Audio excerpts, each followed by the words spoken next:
Hello and welcome to Nintendo Podcast System with me, Jack Gorn, as well as Sam and Matt. And also joining us this week from Nintendo Dads podcast are Justin Mason and Jesse Waldack. Hi guys! Hello. Hello. Hey, how are you? Good. Good, that's good. Excellent, thanks for having us on. Yeah. Yeah, we've been planning it for a good while, I would say. How many times have we actually said we're going to try and do something with the Nintendo Dads, and here we are. Probably. Yeah, I know. It takes like 9 months and 5 different schedules Yeah, and time zones to make it happen. Yeah, it would be 9 months. But well, it's almost finally 9 months. happened. Pretty close, yeah. Hey. As I know, we commonly have guests booked 2 months in advance on our own my show. Wow. So it's a challenge sometimes. But Justin does most of that footwork for us. Yeah, a lot of the producing. I've had a lot of people ask recently to come onto the podcast, and they're like, you can do it, but do you have a microphone or a headset? And they're like, no. And I'm like, what? That does make it difficult. That's Yeah. going to be a problem. Oh god. Yeah, I always find it planned. always Just find it shout. very interesting when people actually like reach out to you and say like, "Hey, can I come on your podcast?" I Right, Yeah, very- it's nice. I'm feeling like, to I'm have usually- other people. I'm usually asking people to join, not people volunteering to join. So that's an odd. like I really want to, but I just see it as rude. Like like sometimes what? No, I asked Roger Space if I could come on like the discussions he does with Josh Thomas sometimes. Yep. But that hasn't happened yet. I don't think Josh Thomas likes that idea. I think he likes it just being those two. He doesn't like you, Matt, apparently. I don't even know. Like, to be honest. Oh well. Yeah, it's we did the same thing. We've had Roger on a couple. We've had Roger on a couple times. We had Josh on. We kind of said the same thing. We're like, hey, if you ever want us to connect, and I think they've just got a really good partnership and a really tight partnership. And I think the thing with them, interestingly enough, is they are their conversations are very much like, hey, do you got 20 minutes? Yeah, I'll have that phone call right now. And I think that's Yeah. one of the things that makes their relationship so kind of organic and it's on the fly. It's not as scheduled. Yeah, like with the podcast, it's not necessarily scheduled. Like we don't do it like your podcast, where it's like every week, every Thursday. Mhm. So when it's around about every 2 weeks. Originally, it was every Friday, every 2 Fridays. Now it's more of like an every 2 Sundays thing. Fridays we can do it. Just whenever we So can on fit it and in, so it is forth. difficult Yeah. around everyone, and especially when we've got guests on as well, we try and work it around them. It's, it's just podcasting. It can be difficult, but it's fun having guests. It is fun having guests. And even fans of the podcast as well, in the likes of Malik and that as well. Yeah. It's pretty cool. Mm. So hopefully we can have many more in the future. Hey. Yeah, absolutely. And so with So that, I don't know if like Nintendo Dads want to sort of explain who you are and what you do with your podcast and just Sure, before we begin. Jesse, do you want to take that one? Sure. I'll try to do it as well as you normally do. So yeah, we are three parents of kids that range from ages. I think Justin and Zach are the youngest ones in the 5 to 7 year old range, and I have teenagers. And we do our Nintendo Dads podcast. It does Nintendo news and opinions from a parenting point of view. So we do talk about similar topics that other Nintendo podcasts touch at, but we also we'll sort of spin off and do a parenting bit, and a lot of people seem to dig that. It's quite a unique sort of thing you're going for. There's not many others you can say that use that perspective of it. So a Very lot interesting. of people thought, well, I'm not a dad, so this show isn't for me, and that's not what we were going for. We are dads. Doesn't mean that you don't have to be a dad. You just have to be a Nintendo fan to enjoy the show. yeah, I'm like 17 and yeah, I You enjoy could be a it. dad. Yeah. So you're a year older than my oldest daughter. That's a bit of a weird thought. Yeah, I think having the title like Nintendo Dads has given us a bit of lenience to kind of go one way or the other. So some weeks it's very Nintendo topic heavy, where I mean there's almost no parenting discussion other than here's what I'm playing with my kids. And then other weeks, depending on the news or depending on what kind of the hot button issue is, we can also kind of really lean into a lot of parenting conversations. So the topic, title of like Nintendo dads can sometimes, to Jesse's point, steer people off like, well, I'm not a dad and it doesn't pertain to me. But I think we're finding over the last year and a half since we've started the podcast that our fan base is growing beyond just dads, but really just people who just enjoy Nintendo. And I think being a family-friendly show also helps. We're never looking to add the explicit rating to any of our podcasts. And I think that so sometimes we get close. Yeah, sometimes we get close. I think you're dreading the part where I come on then. Like, yeah, I may be prone to swearing. I don't know. Get that beeper ready. Oh yeah. That's what editing and post is for. Yeah.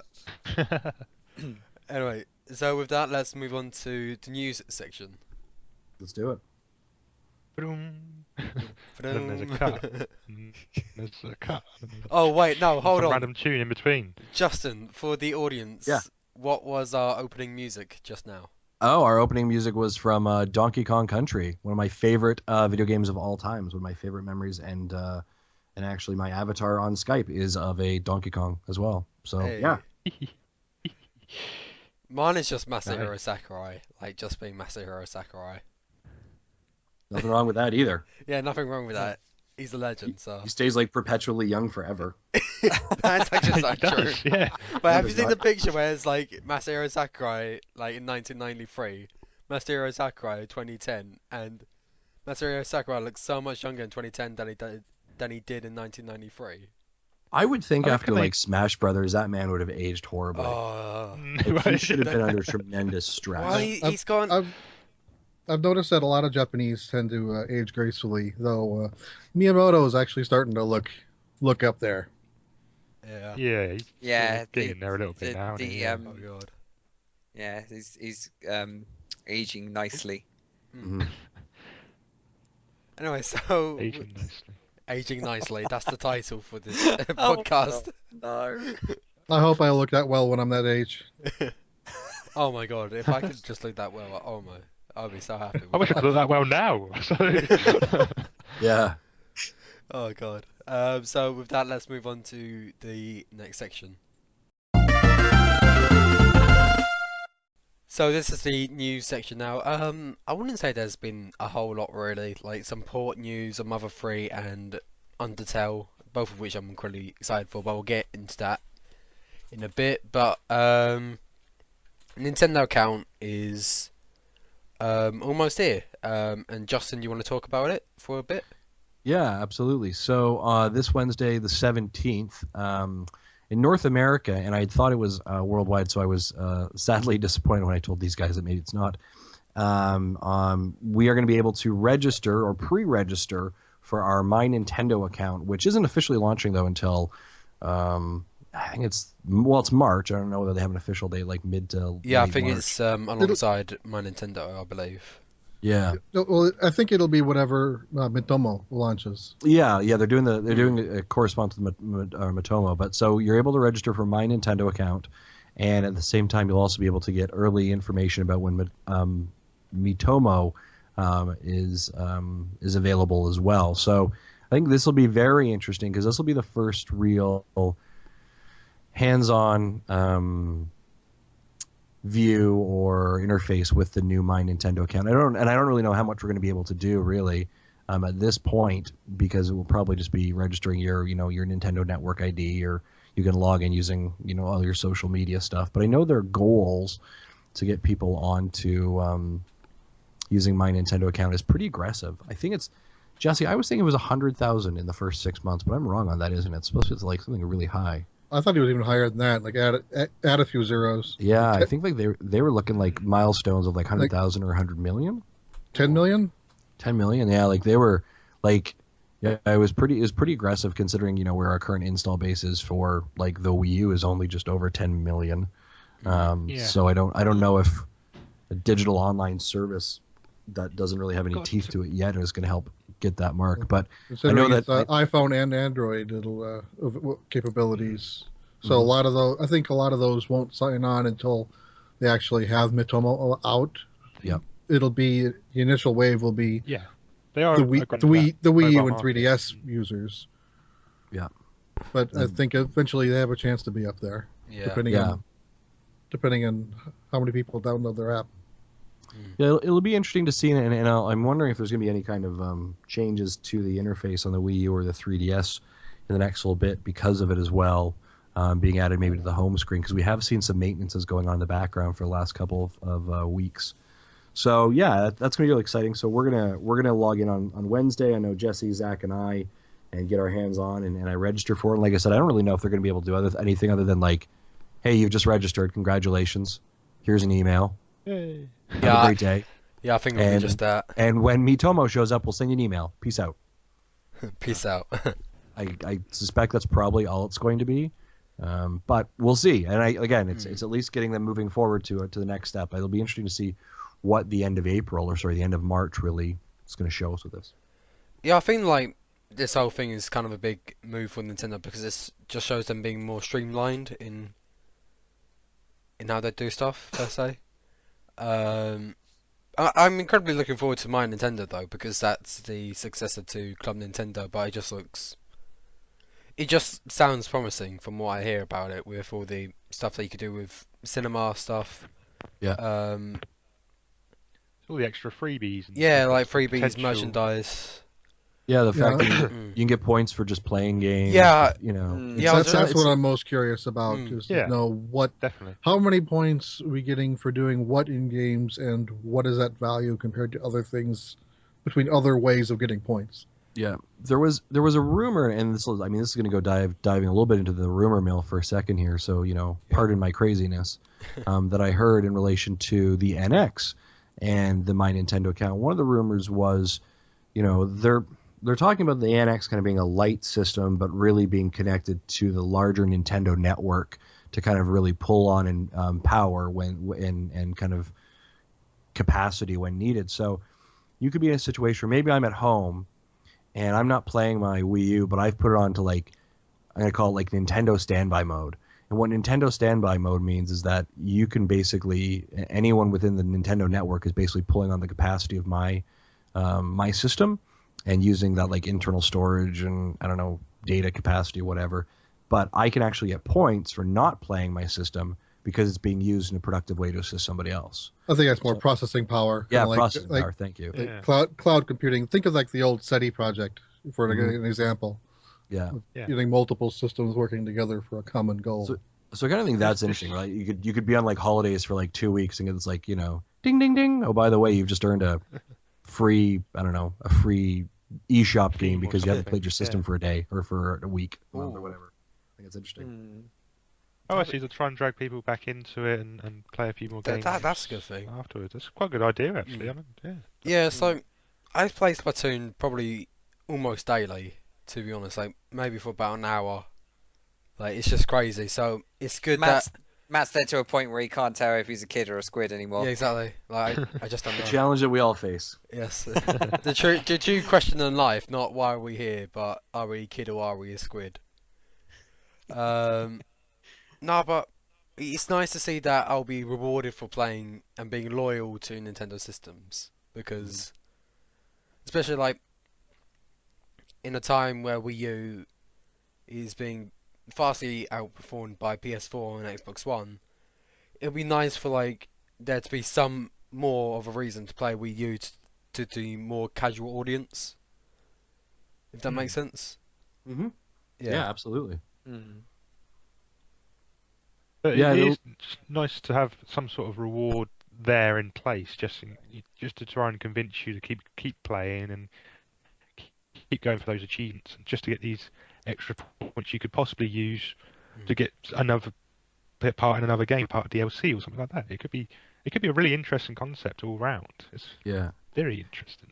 Yeah, and I think from a cost model as well. Now, I think I heard something along the lines of also saying like, you could redeem them off for discounts at like retail stores as well, right? So maybe the Nintendo World Store in New York, right? I can go in there and I can get 20% off or something like that as well, right? So I think that's a really cool, because I think Which is we've all good been if you're near New York. Yeah, It kinda exactly. sucks for the Everyone else rest are of us. hosed on, right? Yeah. Yeah, But- we're a little bit far away. Yeah. I think we've all been Suppose like that's an micro. excuse. I think we've all been like microtransaction, right? In a lot of ways, especially with the DLC recently with Nintendo, which isn't bad DLC, but if you could just say instead, I'll just cash in my Nintendo account bucks, so to say, that I've earned for the new DLC, that'd be great.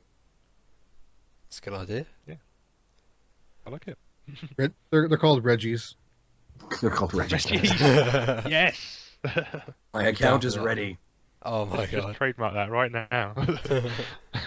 Reggie And, points. and then 100 Reggies is a Miyamoto.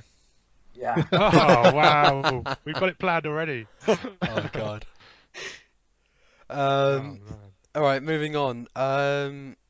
We've got some port news of two highly requested RPGs. The first of which is Mother 3, which has been asked for so long. Ever since I've known about the game, I've just heard like people just wanting it to be localized. But Emily Rogers, I don't know who was responsible for finding out that there's potential of a Paper Mario coming to Wii U. I think she teased a Mother 3 localization, and I believe the tweet was, "Don't be surprised if Nintendo celebrates a certain game's 10th anniversary this year." And the only one that truly fits the bill is Mother 3.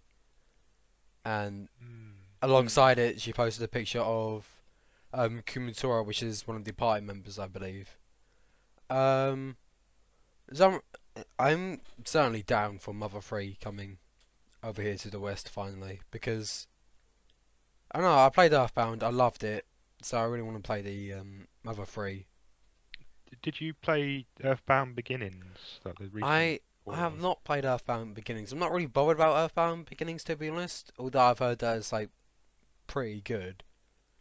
I've yet to pick it up. That port of it. I have briefly played the original Earthbound, but I've never really got into it. So I am quite interested to Alright. find out a bit more about it. And I know the main problem that was spoke of before was translation issues, but even there's like fan games that have used that, and basically they translated the whole game and then presented it to Nintendo for it to just be like, sorry, we can't release that kind of in the end, Yeah. and they ended up doing it just as a fan game.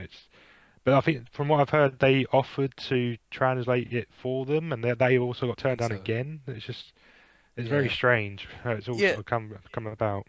And that's the other thing, like, I really don't want to play like an emulated copy or anything like that, because I'm sort of a purist when it comes to my games. I don't like playing it emulated. If I want to play a game, I want to buy it. But from what I've heard, I think the translation is pretty good for the game, so I wouldn't mind if Nintendo could just like hire them to work on the translation, stuff like that. But if they don't choose with that, I'd be very interested in seeing the comparison between the fan translation and Nintendo's own translation. Indeed. So do you think this will be revealed at E3, sort of like Earthbound Beginnings last year, or? I would have thought so. Maybe. I think it would be good to like generate hype, because if they have another Nintendo World Championships this year, they could announce it there, generate a hype for the Digital Inferno press conference or whatever, and there you go.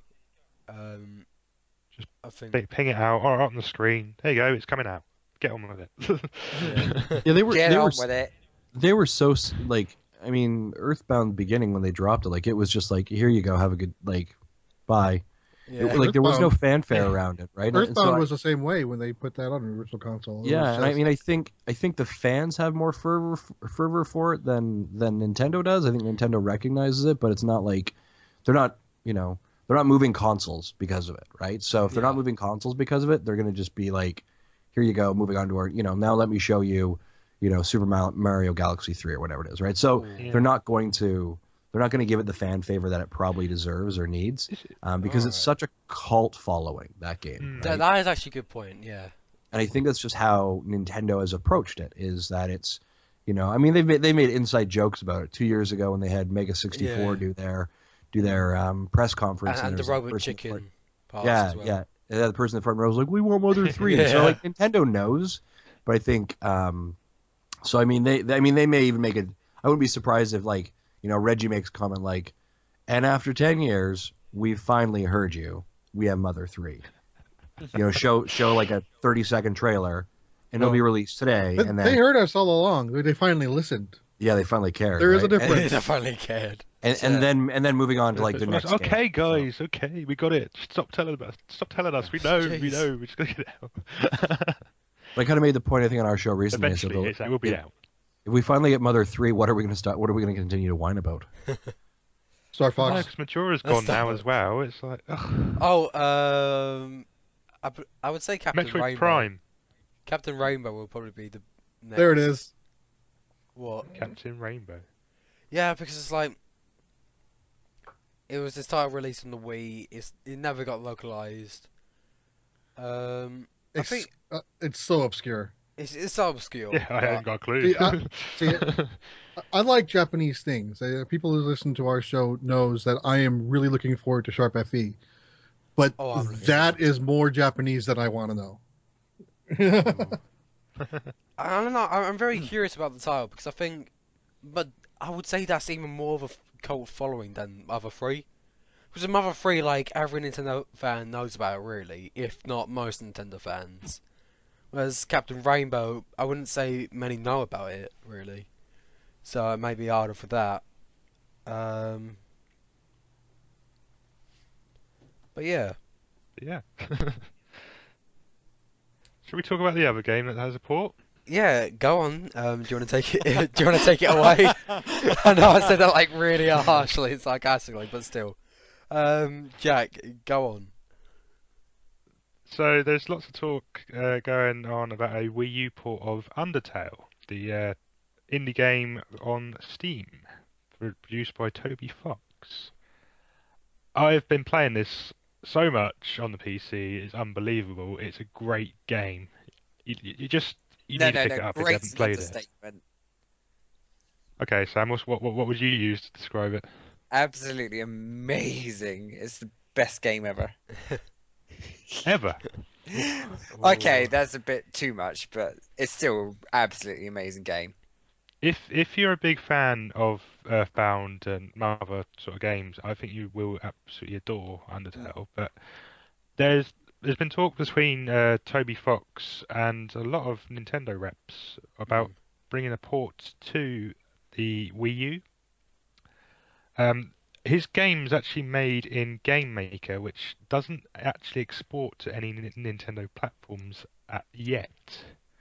So there's talks of lots of other companies coming in to help him out with porting it to the actual Wii U.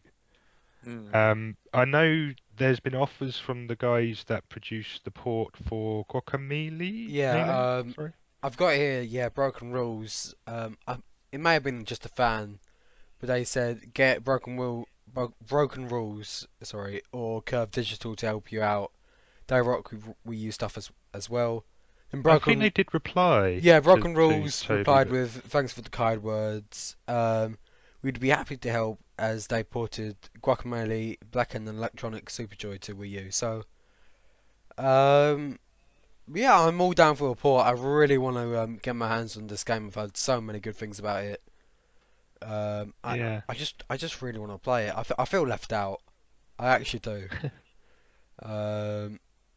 But yeah, Jesse. Jesse or Justin, have you had any experience of Undertale, or have you tried it out? I have not. I've just been actually looking at it as you were talking about it, and going to the Nintendo Life article about it. It looks really cool. Looks like the reviews are really quite good on it. I guess my question and this is a challenge I have with when developers decide to finally, like, if they're going to port to Wii U, awesome, appreciate that, but we're not going to get it for like 6 to 9 months. Nah, Right, it'll probably be longer than that. if not longer, right? So by that time, I as a consumer, if I'm really hyped for it, I've probably gone somewhere else if I have that option. Do you know what I mean? So now your sales are exponentially lowered because you're not doing a Number multi. 9 as an example. Yeah, you're not doing a multi-system launch at the same time, and so I think it's a bit of a challenge. I kind of wish that they had had looked into it earlier or had got the wheels in motion. But I mean, You know, it's I mean, it's an interesting statement when he says like I can't actually, you know, it doesn't export. You know, again, is that, you know, Nintendo's kind of, you know, needs to have a little bit more open source to allow for games to be ported that way. It's something about the computer language used in Game Maker doesn't export very well to a lot of platforms, but it can be done in a sort of take it out of that and put it into another form. But like I've said, Toby Fox has been saying about it on his Twitter, he has no clue how to do any of this, and he needs someone else to do it for him. Well, that's like using any other engine. Say, like, I'm trying to think of the guy who did, what was that Metroidish game? Axiom Verge? Axiom Verge. Yep. When he started that, he used the hottest, greatest engine available at the time, but now it isn't very commonly used, and it doesn't port to Wii U. There isn't a Wii U version of that engine, so he'll have to rewrite it into another engine to get it on Wii U if he's going to do it. So it's the it's the same going to any other engine to engine or. I wouldn't say it's impossible, because if you look at a lot of the indie games that have come to the Wii U in the last year, in terms of things like Don't Starve and Freedom Planet, things like that, there's a lot of different systems there that they've used, and then they've actually managed to get it onto the Wii U, and also use the gamepads in a really good way that you can still play it on there as well. Most of them used Unity, which is supported.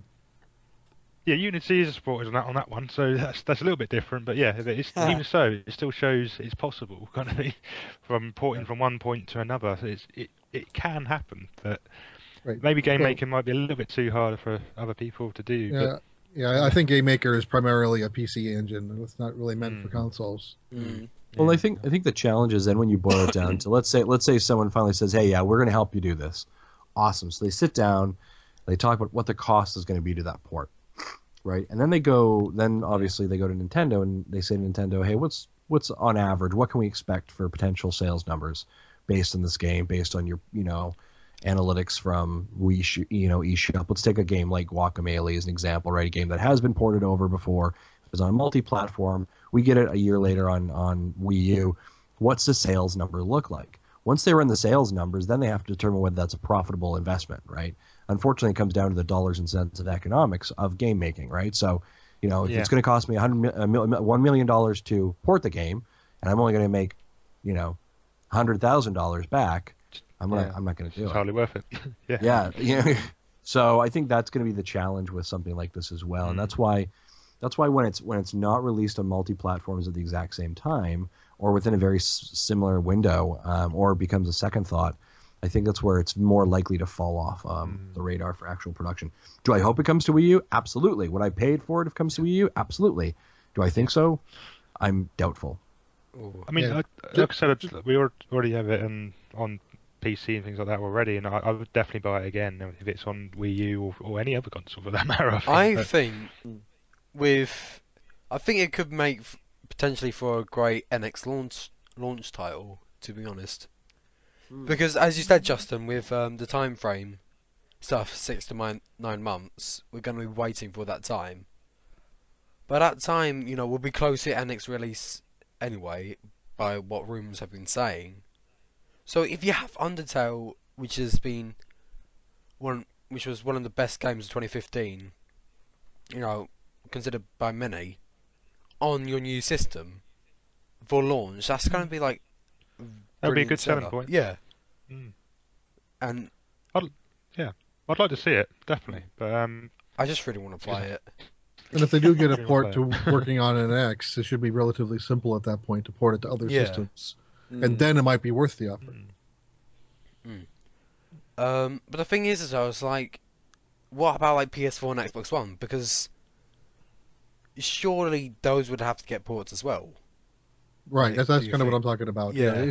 If you're able to port it to a 12 million user base or an unknown user base in a new console, once you do either one of those, I think it should be pretty simple to port it to PS4 and Xbox One, which has a 55 million user base. Right? So I think even if it's looking at it from that point of view, if it's a loss going to just one system, it may be profitable because the ports to the other systems won't be as expensive to get those extra sales to make it a profitable overall. Mm. All I right. think it's just more the nostalgia with the game and how it is so similar to, like I said, Mother before, that so many people want it on the Nintendo console. It's just, it's a bit of a strange one, but we can only hope. Mm. It's one of those. We're moving on to our final piece of news here. Star Fox Zero has been rumored for yet another delay.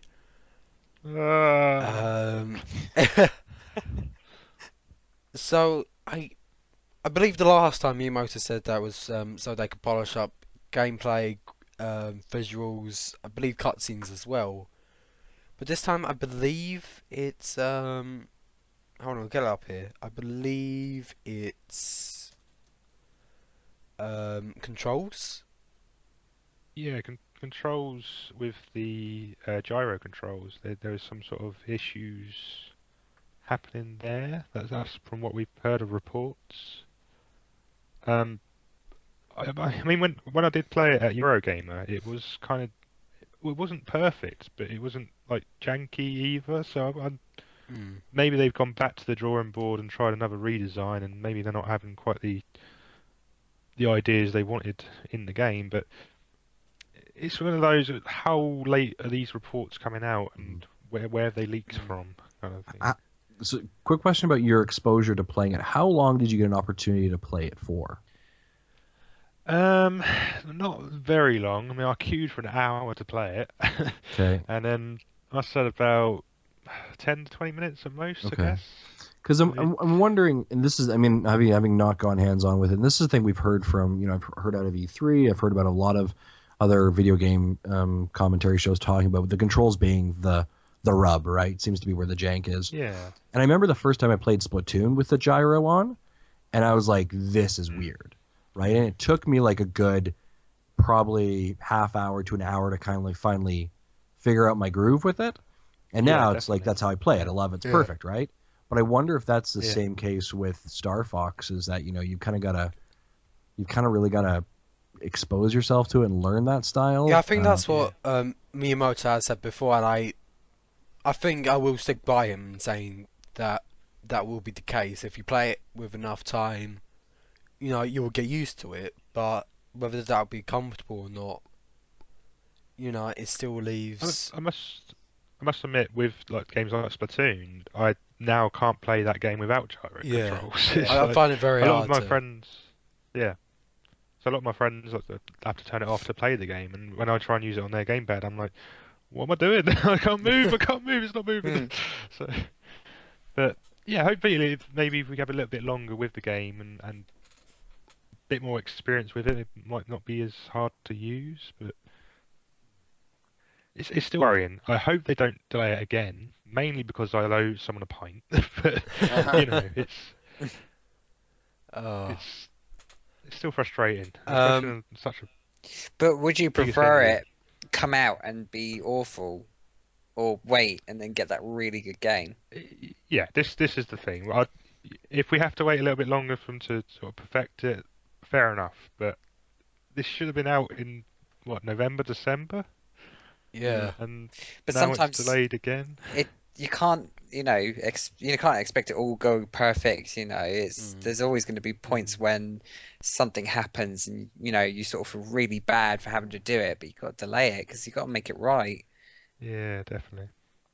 Like we originally thought this game was going to be to fill the Zelda hole when it got pushed, but then Star Fox got pushed and it left a much bigger hole than a tennis ball could fill. And we were left with Mario Tennis and Amiibo Festival, so... Oh dear. But yeah, so this news comes from Liam Robertson, sorry, You can... who's a Nintendo Life contributor, who's regarded as a reliable source, and he says that the QA team at Nintendo of Europe is going through a bit of a nightmare to get it ready. Nobody knows for sure if we'll pass QA with a thumbs up. If Star Fox Zero doesn't pass QA, they can make a recommendation to NCL to delay it. They have about 2 weeks to get it ready for certification. So I think it could be likely if what he says is true, of course. But right now I'm solely on money. I don't really have time to like buy Star Fox Zero when it comes out anyway, so I don't really mind the delay. Oh. I know you're upset, but just get No. just get Fire Emblem instead. Oh, no. I'll just have to be satisfied with all the Pokemon games that are coming out at the end of the month, and But they're not Fire Emblem. well, exactly, and I think Jack's also answer to that Twilight is- Princess. Yeah, Twilight Princess is gonna come out soon. Yeah. Actually, they've been Nintendo have been releasing a whole lot of trailers. Haven't you noticed? In the past week, I would say like Yeah. there's been about 2 or 3. Mm-hmm. And Yeah, just they pushed a new one out late last night. yeah, like You can get stamps out of treasure chests. yeah. I thought that was weird. I'm incredibly excited for Twilight Princess because it's like whenever my friends talk about Zelda, which is something they hardly do, because at my school I'm the only person that keeps up with Nintendo that actually likes Nintendo, primarily. Oh. I know, You should so be convincing them to play, man. yeah, I do. Like 24/7, they just shut me up. No, but if it's one Zelda game that they have played, it's Twilight Princess. So, and I haven't played Twilight Princess before, so I feel bad about that. I mean, looking at like sales of Twilight Princess before, I think it's one of the highest selling Zelda games. I would say But this so. was due to the fact that it was on 2 consoles. Yeah. So it's a little bit skewed. And but- so if this, well, this is a great way to contribute to the 30th year of 30th year of Zelda. But also I think it'll be good as hold on, sorry. Just discuss among yourselves. I'm not discussing it. That's all right. He's just gone. I don't remember if this stat is accurate or not, but I'm about a month after the Wii launch, I thought I Yep. heard numbers that Twilight Princess for the Wii had like something like a 75% attach rate. Yeah, Well- yeah, I did hear that myself. Yeah. Well, I think So- one of the reasons it did that is because it was pretty much launched very close to the release of the Wii U, or sorry, of the Wii. It was, yeah. Day and Like, day. In it's fact, in the Day and first day, yeah. year. the Wii version launched like a week before GameCube version launched. Yeah, and I think that, I mean, that's a fantastic idea right there, right? So you go in, because typically your launch lineups are pretty weak. But I remember going in and picking up a Wii U, and okay, well, we're going to pick up, a Wii. I apologize. Oh well, Wii Sport comes with it. We'll grab Wario Shake or whatever because we're going to have some people over. And oh, by the way, Zelda. Well, of course we're going to get Zelda, right? And then I think that helped with the attach rate for it, right? I have other friends who bought a Wii. They don't typically play Nintendo stuff. They bought a Wii and they bought Zelda. And I was like, you don't play Zelda. They're like, no, but it was there and it looked really cool. And I'm like, that's brilliant marketing then. You play Zelda now. Yeah, I mean, over here, like, I remember when I got my Wii and I was like, oh, I really want Twilight Princess because I was like, oh, excellent. It's going to be a really great game with all the graphics and the motion controls to it as well. And shut up, you. And I had to go to about 6 different shops and I got to the 6th one and they had like 1 copy left. And I was like, I want it, give it to me now. You had to be up a child to get it then. Or- No, they had it behind the counter because everybody was going from like crazy. Oh so God. Did yeah. Europe have a similar Wii shortage early on? yeah, it was really bad. Yeah, early on. Yeah, Yeah, early I on, did- we couldn't get hold of a Wii anywhere. I couldn't get a hold of a Wii until like the following February, so like 3 months in, My 3 or mum 4 managed months to in. source mine from a shop called Argos. I had to specially order it and all that. I was like, oh, Yeah, one of the things websites did back then was when they had Wii's in stock, they artificially built their own bundles that you had to buy. So I had, when I bought mine, I bought it from Walmart.com, and I think I had to include a second Wii remote, which was fine because I wanted to get 4 of them anyway. And I had to pick like 6 games, and it ended up being like a $600 bundle. Ooh. Did you get any problems with the wrist straps? Yeah. The ones that broke so easily when you I tried think the remote. most of my Wii remotes are still the thin ones. Really? Yeah, because I didn't have much problem. I didn't have many problems with them.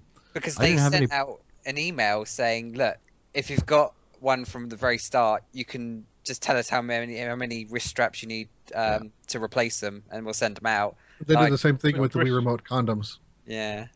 Yeah, we remote condoms. Wait, what? Oh my god. Yeah, the plastic covering over the controller. Yeah, right. yeah. So I was like thinking, Although Those ironically I did enough, order.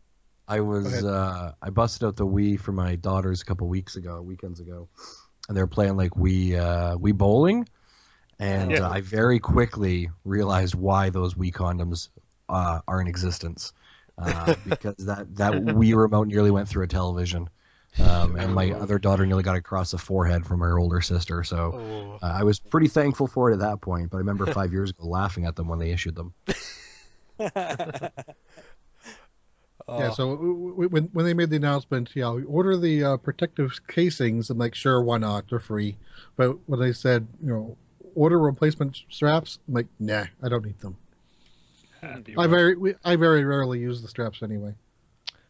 I don't think I'd really used either, to be honest. Just I know it's only me using the console, so there wasn't really a problem with it ever getting broken. It's fine, but until my sister comes along and tries and throws the controller like a baseball bat.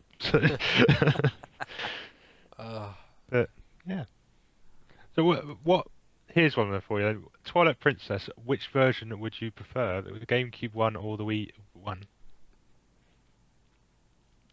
Just in general, or for General. Because Yeah, I really I've- do not like the motion controls in the Wii version. I've actually never played the GameCube version. I've only played the Wii version. I've played through it 3 times. Same. And so it's going to be really weird playing the re-release on Wii U, which will be flipped back to the GameCube version. Yeah, that's Have true. they said anything about this with controls to the new version? I've not Yeah, heard anything about. swing a Wii U pad around. Well, I yeah, don't- you can still use Wii remotes, so I don't they not just connect one of them. I don't I think- haven't heard anything about that. I think motion controls are not in this at all. I haven't heard Like- No, anything like- right now. There's motion controls in like using arrows, claw shots, stuff like that. Yeah, they'll use a gyro for the projectiles, but they won't. You don't have to do waggle for the sword. Waggle, waggle. Waggle, waggle. And Skyward Sword, and you have to put it up in the air. That's just weird. Of course, if you like the Wii perspective of the game, you can put it into hero mode, and then you'll have the game inverted, but it'll just be balls hard. Are So you picking up the Ganondorf amiibo to play even harder mode? No, Pay to lose? I don't need. I don't like. I tried hero mode in one game. I think it was the Ocarina 3D remake. I couldn't beat the first dungeon. I'm like, okay, screw this. This is, straight after. Oh, sorry, go on. and I don't need a 4 times difficulty button. Oh. I I think want to try it. the only hero mode I've been able to beat is Link Between Worlds because that's a relatively short game. I just beat it throughout one summer. But other than that, straight after I finished Skyward Sword, I started the hero mode, but it's been almost 4 years since I last played that game, and so I Oh my God. believe I'm almost at the last temple. I'm around the area. I think was where I left off. So yeah, I really need to get back into that. But from you guys' perspectives of having played Twilight Princess before, does this look like a good upgrade visually wise? Definitely. What Yeah, I've I'd seen say- so far, yes. Yeah, It'll just I be think- weird playing with Link being left-handed again. Yeah, visually it seems to pop a bit more. I always felt, and maybe it was, I remember like playing Twilight Princess and always having to like calibrate my television for darkness, and I always felt like it was just the game was too dark at certain Yeah. areas. And Yeah, that one, yeah. I remember I was like, this is not a good experience. I have to calibrate my TV all the time. I'm not enjoying this at all. I found it quite hazy almost. Yeah. Like it didn't Especially sit in right. wolf sections. Definitely. Yeah, it didn't. You know, I think of games like Wind Waker, where those colors are just so vibrant, right? Like especially the HD remake for the Wii U, but they just pop, right? Just beautiful colors. Wind Now, Waker obviously, HD is beautiful. yeah, obviously the art style helps in that kind of that timelessness of it as well. But I feel like Twilight Princess for the Wii was just really hazy to the point, really dark colors. I didn't really find that, but this new up-res version, for at least what we're seeing, looks really nice. Looks really good. It's I'm almost tempted to do it, but I'm not quite there yet. Also, have you noticed, like, since it was first revealed at the Nintendo Direct, like, have you noticed that it looks better as well? Since it was first shown off, the HD remake from the November Direct. So I think they have cleaned it up a little. yeah, because I remember seeing Yeah. it at the November Direct, and I was thinking, is this literally all they've done with the graphics, with the visuals? Like, it just does not look like good. It doesn't look like a remake, but now with all the videos I've been seeing, it just looks beautiful, to be honest. Especially when people make a side-by-side comparison. Yeah, you can, like you Game can explained. tell. Like earlier on, I could tell as well with the direct trailers, but I didn't notice that much of a difference. But now I'm noticing a much bigger difference between the original and the HD remaster. Because those nostalgia glasses kind of make you forget what it really looked like. They were And you're slightly tinted. Yes. Anyway, so with that wraps up for the news section. So let's move on to the next section. So this is the what have you been playing section now of the podcast. Sam, do you want to start us off? You have a pretty odd choice. Oh, shut up! It Only is 'cause an I told odd you the other choice. day. No, I know, but still. it's not. It's It not. is an odd choice. Don't Only- deny it. Right, I've 2 games I've probably been playing, not say more so, but like the most that I've played out of all of the games I've been playing. And obviously other than that, I've been doing my stuff with my channel, which I've been carrying on with Freedom Planet and Yoshi's Yay. Woolly World. Yeah, I know you'd be happy about that, Jack, because you pestered me until Sam, do Freedom Planet. It has been good. It's been very, very frustrating recently. I think I'm probably close to the end of Lilac's story. Yeah, might- you're nearly there. I might take a break before I do Carol's, because I'm so close to ripping my hair out. But yeah, I went and got Animal Crossing New Leaf because I've missed playing that. Yeah. All right. Because I had it, but I had it when I couldn't really connect to the internet and stuff because it was quite a while back, and I was like, oh, this is kind of getting a bit repetitive. But I've been playing with a couple of my friends online, and it's just been fun, like getting back into it. All right.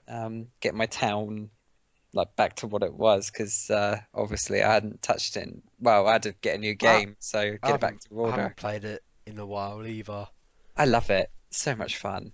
And trying to get the money to be able to renovate and do the town, and that's a lot easier now that I've learned a few tricks and tips. So, and then the other game I got, which Matt does not like, is I can't form an opinion, but I mean, I think it's an odd choice. You have to agree on that.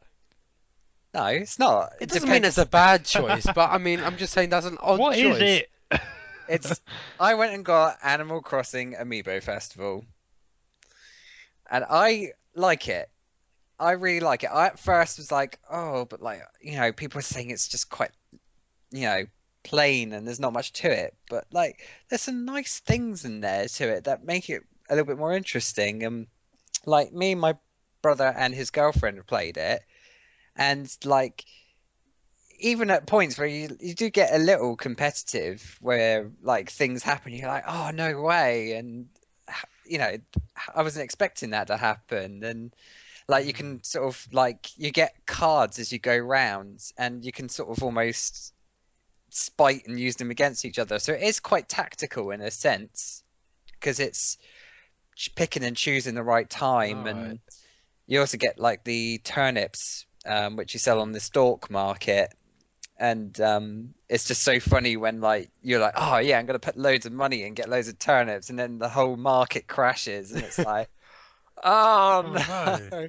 But you can get cards to help sort of turn it around, so it's just like hit and miss, and then you the happy points that you earn at the end. If you play with the amiibo, it unlocks like costumes and emoticons, which was something we never saw, and I was like, I didn't know that.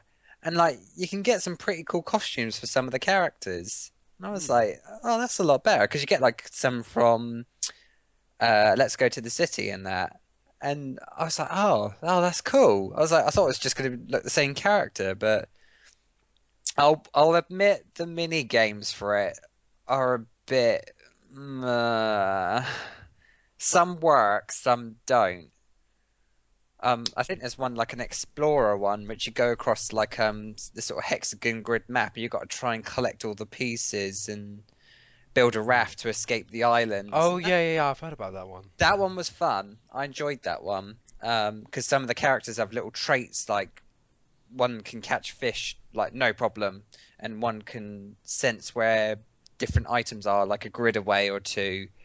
And it's like you have to plan it and really like get the best score, which is quite fun. And I thought that was one of the best ones. There are other ones like Whack-A-Mole, but it's Rossetti, and I just like trying to get the cards to do it right, and then I got all confused because it's also like rock paper scissors at the same time, and I'm like, I'm not liking that one. So that one kind of got a bit of a miss, but I mean. The game, it can get a little repetitive at times, but then if you play with a couple of people, and you don't have to have everybody has an amiibo, you can just have one amiibo, and then the rest can choose like different villages. Oh, okay. So it's not as bad as what everybody has made it out to be, because you see some videos online and they absolutely destroy it, slate it, yeah. But it's not as bad. I got it for a good price as well. I got the game, 3 cards, and 2 amiibos for £35. That's not too bad. From game, so I was quite pleased with that. I got more amiibos for my collection. So I'm running out of room. Still an odd choice though. Your opinion. I was hoping that you'd be a bit more annoyed. Your opinion. Yeah. No, like to be fair, I haven't played it yet. It might be a laugh, to be honest. And from what I've seen, the one thing that does catch my eye is its charm.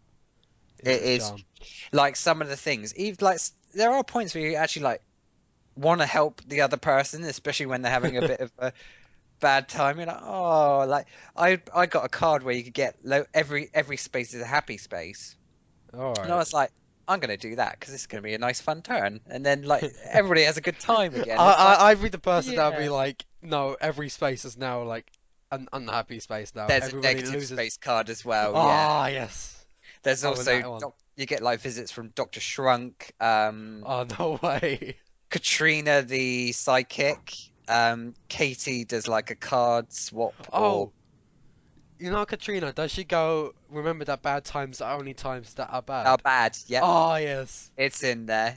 She's there going kiki ha mo ta ta ta ta. Oh, yes. And then at the end she goes, ee. It's quite funny.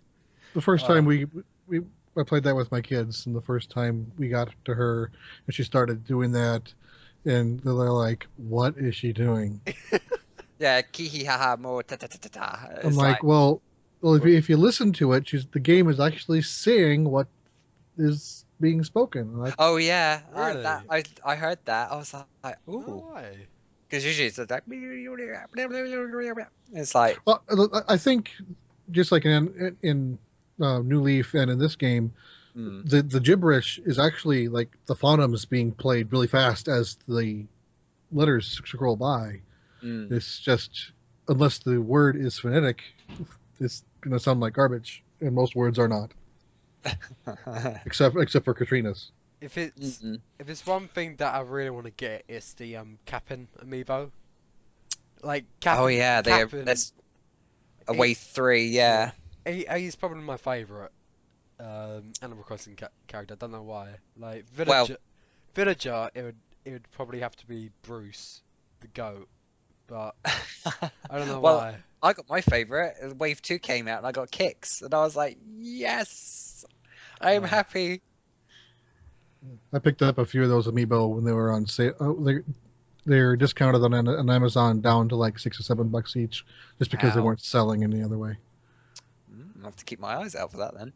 I want KK Slider, but that's probably going to be a harder one to get. KK I would Well, like as well. That one in North America is only available in the 3-pack along with the goats. So Reese you and get, Cyrus, yeah. I don't remember their names. So you have to, in order to get one you want, you have to get two you don't. Oh. So Okay. for I did buy that 3-pack and I think it was like $18. So it was still about $6 per piece. Hmm. But I ended up with the goats.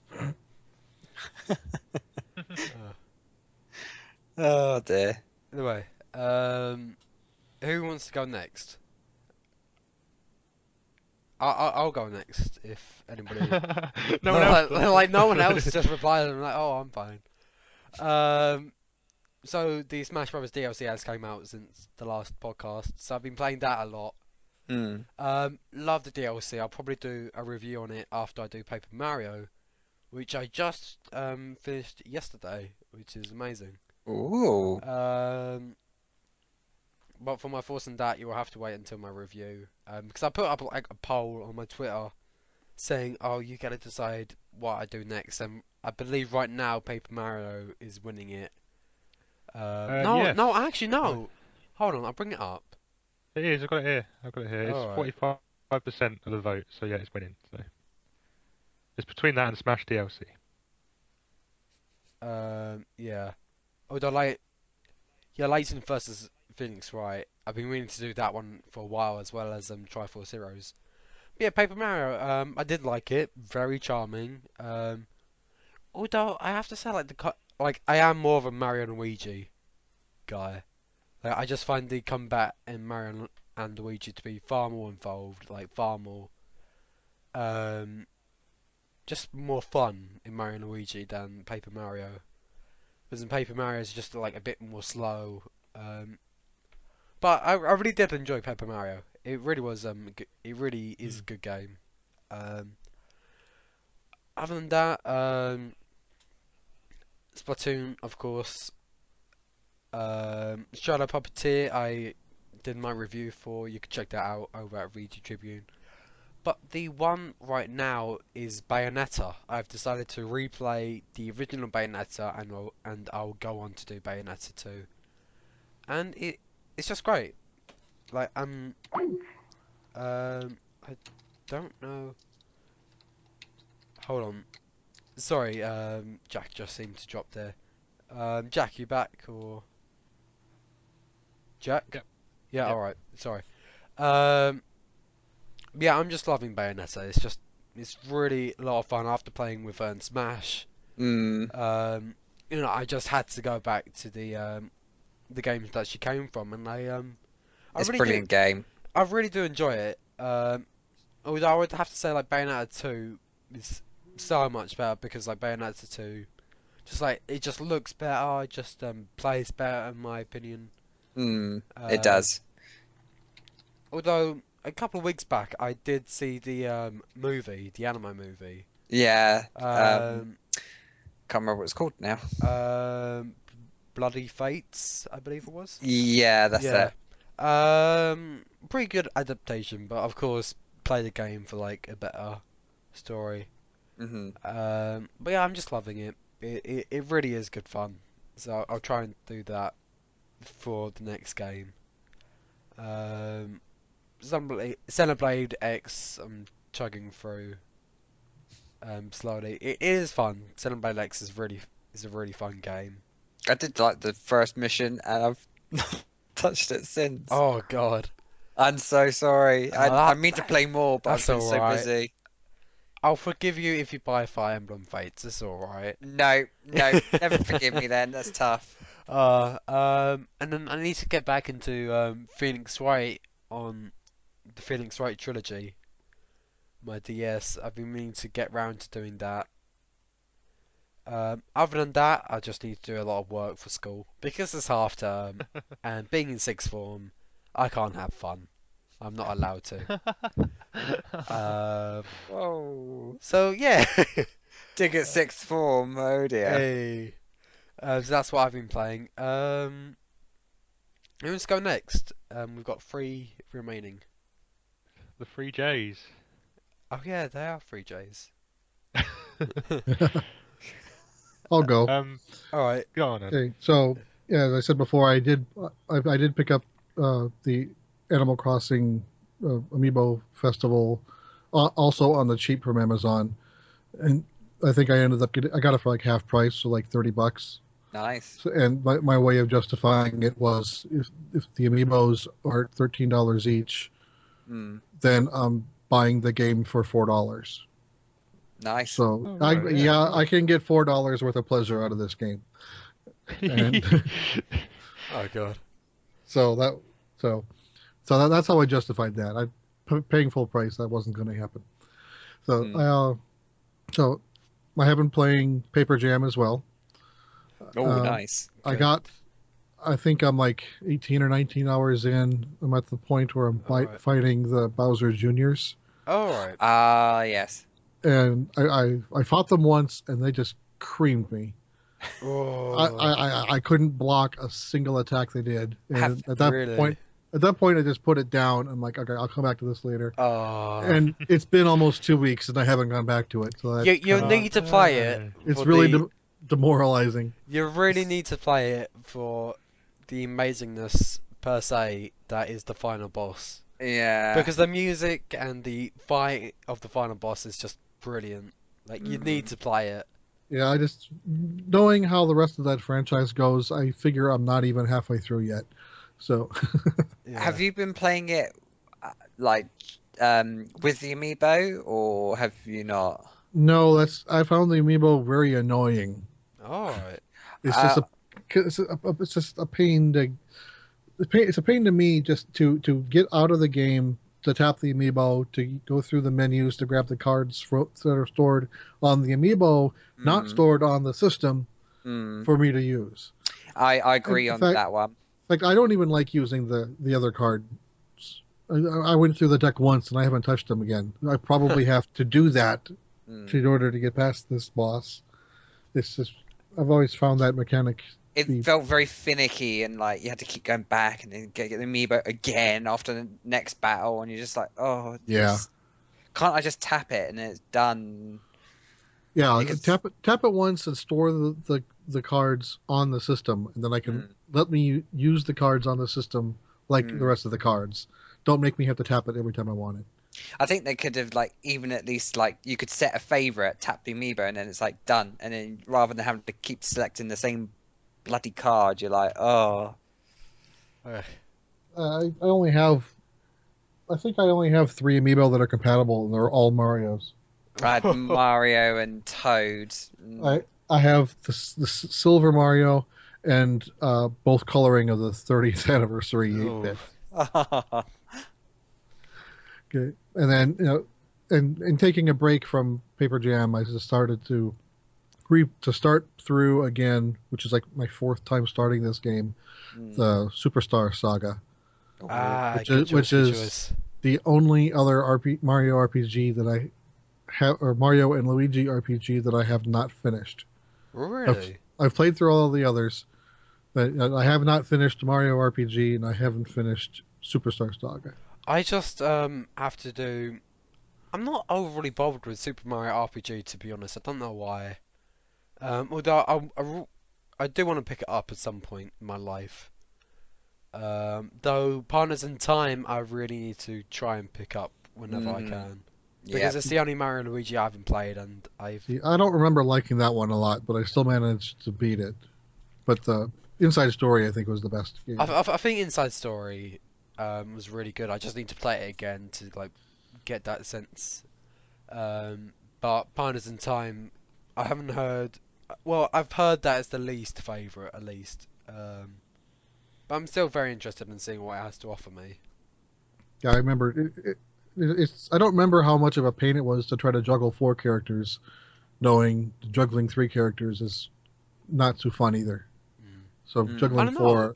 I don't know, but I managed to beat it.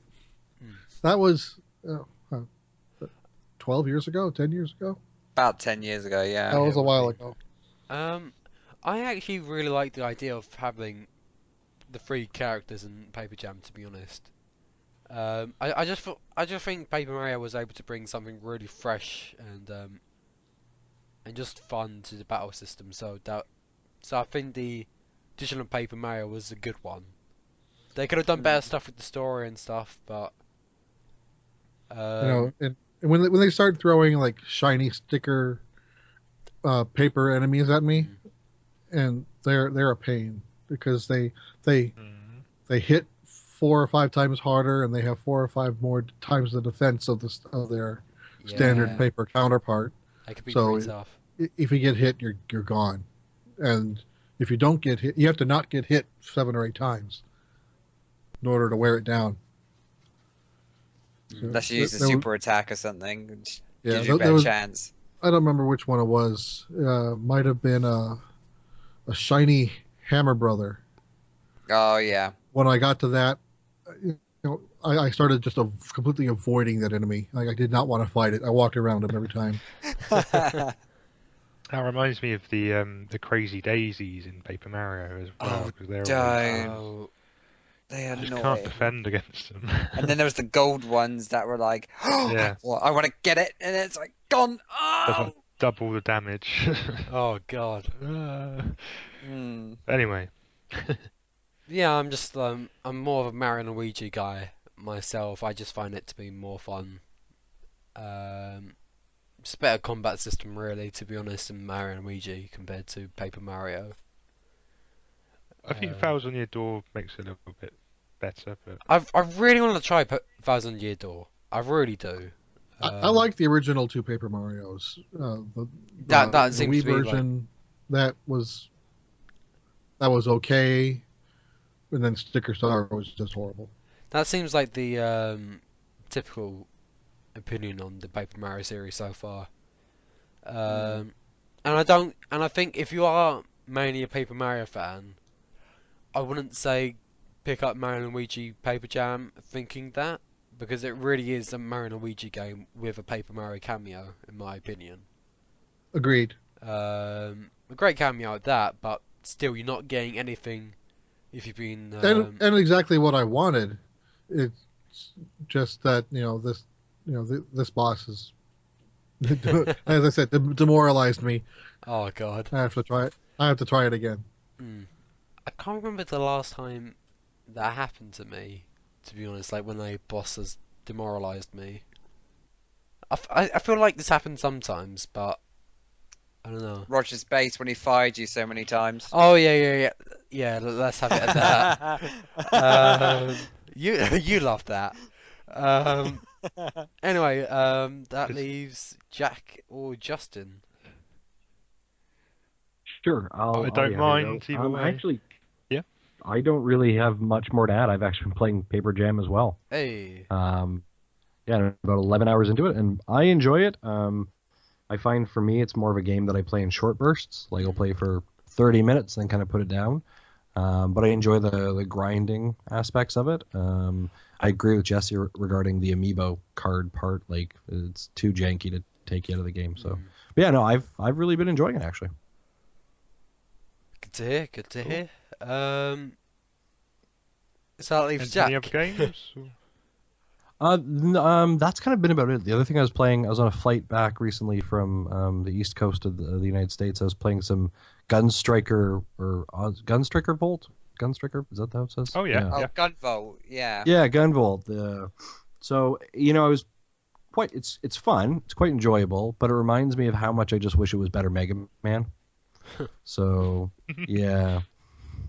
But it's a good game. Check it out if you get a chance. It's definitely if you're that kind of side-scrolling Mega Man-esque game. I mean, it's inspired by a lot of Mega Man parts, obviously. So I'm interested to see how this and Mighty Number 9 kind of tie together as well and create that universe. But it's pretty cool. I've had my eye on that, but that's if Mighty Number 9 ever actually does releases. come out. And they didn't just steal your money and it's on an island somewhere. Oh dear. And So, go through my games then? sure, go ahead. Sure. I haven't really played a lot, but I did have a quick go on Mario Maker I because need to they get back released to that. the Pokemon Mm.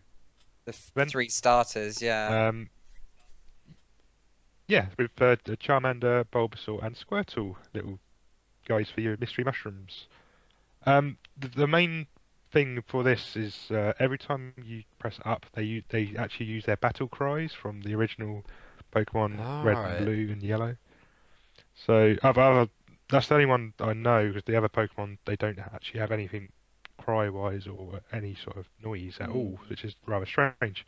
But yeah, it's pretty cool they've added them 3, and the actual level is just one level, but you've got to play for it 3 times to unlock all 3 of the Pokemon. And there's slight Alright. differences depending which door you go through. For instance, the Bulbasaur one had loads of vines in the starting part of their level. So you had to sort of climb through vines and get through. Whereas the Charmander one had loads of fire. So yeah, there's lots of different things they've used in each area, which is kind of cool. Me and Sam did actually have a bit of a trip out yesterday because we wanted to check out this gaming cafe in Portsmouth, which is literally like the city next to us, about 45-minute train journey away. So we popped in there, and they've got so many different consoles from so many different generations in there. It was unbelievable. I think we spent a lot of time playing a lot of old Nintendo games. I think Sam is playing Super Mario World on the SNES. I got through like 2 worlds in about, 30 minutes? Yeah, so it didn't take too long to go through. And then we played a bit of old Super Mario 64 and a bit of Smash Bros. Melee as well. So We played little Melee, Mario Kart 64. what else do we play? A lot of other consoles as well. So I played lots of Sonic games. So yeah, it was all pretty cool. And other than that, I haven't replayed a lot else Nintendo-wise other than Cross, which I'm still absolutely obsessed with, even though it's really annoying. So, yeah, other than that, I think that's pretty much it, to be honest. We're pretty much there. So. Yeah, so that's what we've been playing. So let's move on to the next section. So this is the final section, the shout-out section now. First of all, Malak Emmers, dedicated fan of Nintendo Podcast System, has a question for us, which is, what is everyone's favourite Nintendo character? Any special reason?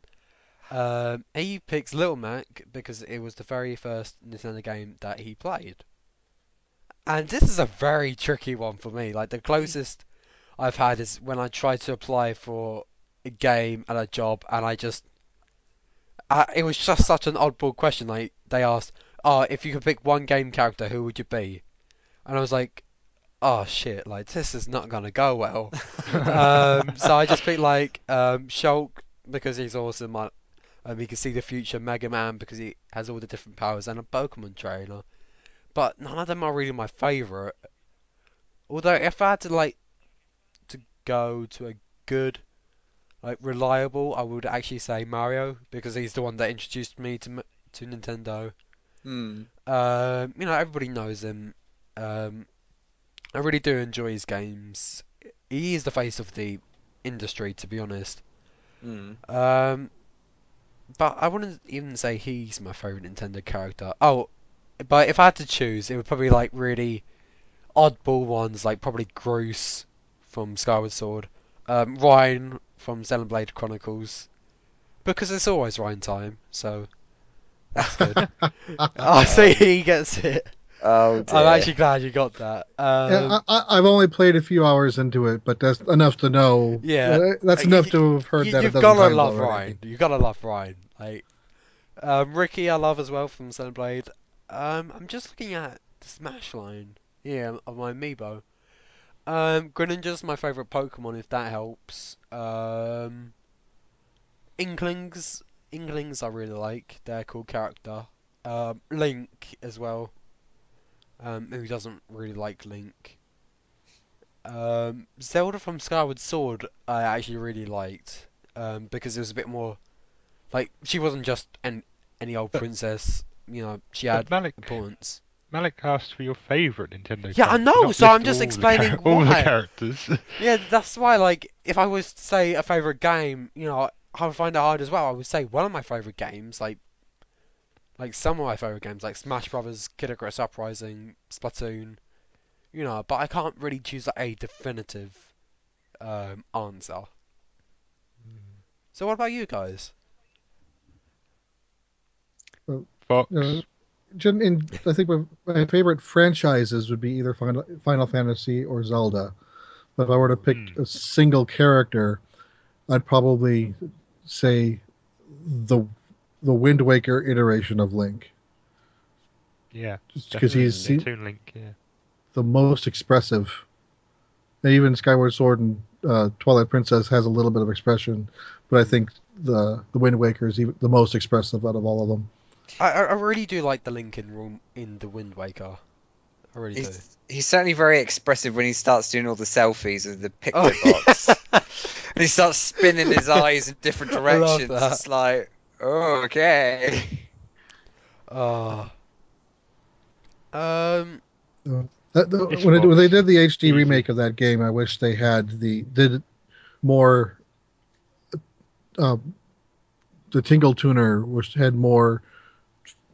What am I thinking of? Had similar functionality to the GameCube game with the GBA. You know, along with Yeah. the gamepad With the versus connection, just yeah. versus just turning it into a messaging system. Yeah, that kind of brought it down a little bit, didn't it? I was like, oh, okay. It's technically multiplayer. But yeah. Mine's easy. It's just got to be Fox. Fox is like the best character that there is. Easy. Why though? Why is he the best character? So, Because Fire! he's a fox. Mission complete. He's a fox that flies in a spaceship. What more reason do you need? Oh my god. So, Oh my yeah, God. there you go. I suppose Best games always difficult, but Super Mario Bros. 3 is probably up there somewhere. So that's the best game I've enjoyed because I'm old and stuff. I don't know. It's really difficult for me to choose because I've been playing games since I was like 3 years old. No, that's more current. Like overall, Oh, like alright. yeah, I do love Kix. He's like my favorite Animal Crossing character, but that's just Animal Crossing, isn't it? I think it would have to be Mario, really.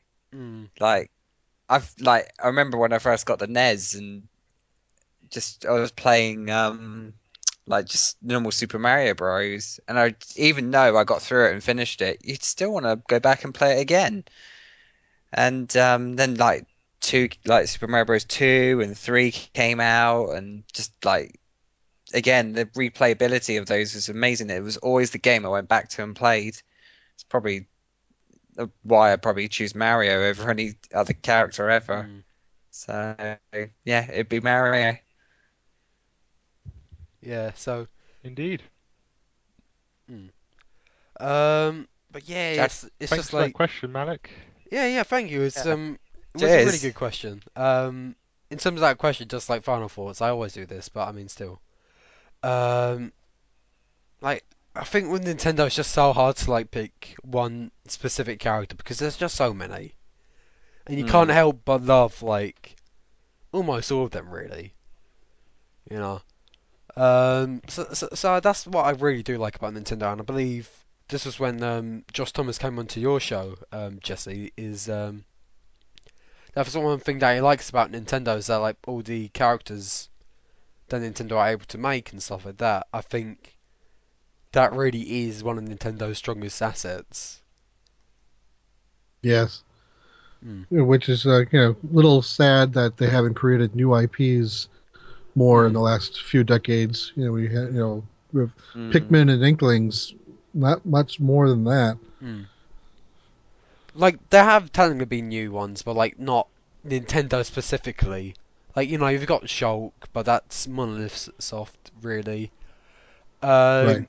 You've had like new protagonists and Rosalina maybe. Rosalina's been like a good fan favorite of the Mario series and a really welcome one at that. Yeah, so they are getting new characters into existing franchises, but I think a lot of people are just wanting more new franchises. Yeah, yeah, definitely. Well, the trouble is that like last year, other than Splatoon, not developed by Nintendo, but by Intelligent System, we also got Codename Steam, but that did not go all that well. Like it had decent reviews, if I believe correctly. I gave it a 7 out of 10 personally. So it's a decent game, but it just didn't really hit as well as Splatoon did, and I think it's because of Nintendo's skill to be able to create just really good characters and just be really imaginative. Yeah, I think Justin and Zach both liked that game, but I think they might both agree that it wasn't great. It was basically, it was Fire Emblem in 3D. Yeah. So that's if you are a Fire Emblem fan, you probably would like this. If you're not, then like I'm not, then you won't. It's not going to convert. I probably won't like it. Yeah, I don't think you would. It's not going to convert new people into the grid-based combat genre. But if you are a fan of that, then you give it a try. Yeah, it is pretty decent if you just like keep up with, all the enemies popping up like almost 24/7. Then I think it's good. And plus, like to be honest, like I think out of all the games so far, probably apart from Shovel Knight, I really do think Codename Steam uses as the best usage of amiibo. To be honest. Because you could use your amiibo to play as the characters, being the Fire Emblem characters from Smash, which I think is brilliant. Interesting. So yeah, that's all the questions we have, or we ever have, the whole really, one. Sadly. Yeah, one whole question. Progress. You gotta start somewhere. Yeah, that's certainly true. But come on, guys, send us your questions. We'd love your questions. Yeah. If you got a question, no matter how stupid it is, of course Nintendo related, or at least gaming related, then send it our way. So as for shoutouts, not many. Like I can't really think of anybody in my eye. Oh, wait, no, actually, Shady Kakita, who I've subscribed to on YouTube, does amazing rock covers. You may have heard it on the show before, like he's like last episode we had his cover of Gerudo Valley playing out. He's done so many cool covers. Trying to think of on top of my head. Dark Pit's theme, Together We Ride. It's only a small YouTube channel, but it really is talented stuff. And his latest one was of the final boss theme from Mario and Luigi Paper Jam Brothers. So that was just brilliant to like listen to, like a good remix of. I would say like it's not Bowser's Inside Story final boss music, because the music of the final boss in that game, Bowser's Inside Story, is just phenomenal. It really is one of the best video game soundtracks of all time, I think. But Paper Jam's final boss theme is is really good. It's really catchy. I love it. So that's who I do my shout out for this week. So what do you guys have to shout out for? Um, I've got a Twitter user I'd I like to shout out. okay. Okay, he's actually he's a listener of our show, and what he likes to do is create these small little one-screen Mario Maker puzzles that are they're easy to solve if you know the trick, but the Oh, problem is you don't know the trick. It's like a puzzle. You have to do just the right thing at the Okay. right time. His name is Eli Gannon. oh, yeah. I think I know him. Yeah. His I think his Nintendo Network ID is just Ganon, Ganon. His Twitter, ELI_TLOZ_FAN. And he every once in a while, when he makes a new puzzle, he'll usually tweet it, and along with a link to the Super Mario Maker bookmark.nintendo.net site, so you can easily import it into your bookmarks, so you can go into the game and try it later. I And found him. I've retweeted a couple of his just to give it I've a always try later on. Interesting. I've always had problems with his levels. Oh, okay. I did beat one just because he gave me he's those I forget who it was, but someone just started playing random levels that people submitted, and he played Eli's level, and it was like a YouTube live stream, like 3 hours long of this, and he actually beat it in it took him like a half an hour to beat it, but so I was able to watch him beat it, so that I knew what to do. Interesting. Maybe we can get Sam to rage at it. No, no way, not a chance in hell. I'm sorry, but after the competition, I don't think I'll be doing any more for a little while. Oh god. Cool. I'll definitely check that out. Cool. Cool. I don't think I've really got any shout outs specifically. Well, we shout out to Game Over, the Oh, cafe we went to. absolutely. We can do that. We can shout out to Game Over. Their Twitter handle is game_over_ports. PORTS. Game. So, yep, _over_ports. They're a great little cafe in Portsmouth. They got some Here we really brilliant games there. It's just incredible, really. Follow. Definitely worth a check out. I think it was cool. yeah, I think it was like a £5 for 2 hours. Ooh. Yeah, £5. it was. I mean, It was Sam did a amazing. double session, and it just brilliant. There was so much to do there. There's so many older consoles and older games, and I think I was playing Asteroids sort of format game. It wasn't called Asteroids, but it was similar sort of thing. And there was Centipede as well. I was playing. So they have all the Yeah. kind of different games they have there. I mean, like Spectrum games and all sorts. It's crazy, but yeah, well worth a check out. I highly recommend it, and you say it's pretty cheap for a couple of hours. It's fun, so go check them out. Pretty cool. So, yeah, and as previously mentioned on the last podcast, I'm actually running a gaming fest in Southampton. Yes. So, with Sam's involved as well.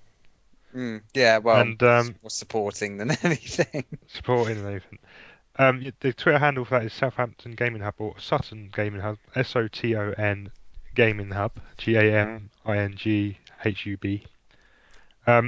We'd like anyone to sort of help us out with doing maybe interviews or podcasts or anything, just try and help promote it. It'd be brilliant. Just a couple of retweets and favourites, even if it's things like that, it'd be excellent from anyone. So, really appreciate it. Thanks, guys. Yep. Hopefully we'll be able to announce what we're going to be doing at the Game Fest the next couple of weeks. I know we've got a Hearthstone tournament being planned as well. we're looking at doing a Pokken tournament if we can get the game in time and all Oh, sorted. Oh, can't wait. that'd So be amazing. hopefully we should have a few setups there to Mm. do it all What about with. So Smash Bros tournament? There has to be a Smash Bros tournament. we had Smash Bros last time as free Ah. play, but I'll consider it. But I know how Yes. salty a lot of the guys are about Smash Bros. So Mm. if we can get a free play, maybe. But I I'm may not be able really to make convinced. it. It's just like right in the middle of my exams. Because I've Ah, got like later on that dear, week I've dear. got core maths 2 and English literature pros. Oh dear. So So the page is on my Twitter page anyway, at Gorney7789, and all the links are in the description for the podcast and for Mhm. Gaming Hub as well. So if you do want to check it out, please do. Thank you. And that's about it. Jesse, do you have anybody you want to shout out for or? You already shouted out one. Yeah. Oh yeah, sorry. Sorry, I've just been a dope. I'm a bit tired. Oh. Sorry. Oh. So I guess that wraps up for this episode 21 You- even. Yeah, That's you didn't know weird. what number it was, did you? You couldn't Yeah, even, like you didn't even know what no, I number. was just checking. I was just checking myself. That's all. So this is why we use show notes. It's always in the top of the page. Yeah. Yeah. Anyway, So, Jesse, for we know what it is, but for the listeners, what will be playing us out? What music will be playing us out? So I mentioned earlier that my favorite franchises was either Final Fantasy and Zelda, kind of a tie between them. So my one music track that I've always considered to be my favorite ever since I first heard it is from Final Fantasy VI, the Aria de Mezzo Caraterre. And if you've played the game, well, you may not recognize it by the title. If you've played the game, once you hear it, you'll say, "Yep, I know what that is." okay, cool. Mm. And if you haven't played the game, Where play the game. play the game, people. Play the game. Play the game. Eight- Play the game. We'll go find it. We'll go find it. $8 on Virtual Console, $10 on PSN. Oh, really? No, Cool. it's a solid choice Um, there. Where can we find you on the internet, Jesse? Yeah, so we also post our episodes on VG Tribune as well, along with we have a YouTube channel where we do live streams of our recordings, and along with posting other videos here and there. I think Justin is going to do a video soon doing an unboxing of the latest 1-Up box, Ooh. Oh yeah, cool. which I don't know if you have those in Europe, but we have we have a bunch of services where you'll just get a box of random geek stuff. So Oh yeah, I get Loot Crate. Loot Crate, yeah. So we have I subscribe to Loot Crate. Yeah, Justin, we actually set up a deal with 1-Up, so he gets that, and we'll be kind of doing a little plug, as part Nice. of our shows. And then so we're trying to think. I think we post on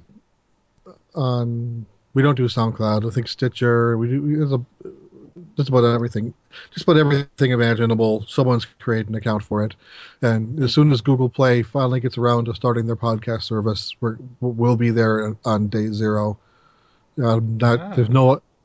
We submitted our URL, our feed to them, so and it got approved. We're just waiting for them to start the service. And we're also on iTunes. I think most of our listeners subscribe to us on iTunes. Just automatically download every time we post. Nice. And Twitter handle? Do you have a Twitter handle now? Yeah, my Twitter handle is Laffer2, LLAFFER 2. And then we also have Nintendo Dads as a Twitter handle. And Justin's is Mason. I'm trying to find it here. Mason 23, Masson 23. Excellent. So yeah, I guess that wraps up. Of course, one final shout out, of course, to Justin, who has left, of course, and Jesse for coming on the show, and a shout out to Nintendo Dads podcast, which is another great Nintendo podcast like this one. So yeah, They're thank like you. our own big dads. Yeah. Our own big dads. Yeah, they're like us, but they're dads. That's the difference. So yeah, thank you all for listening to this episode of the Nintendo Podcast System, and happy gaming. Thank you very much. See you Bye later. bye. Bye byes.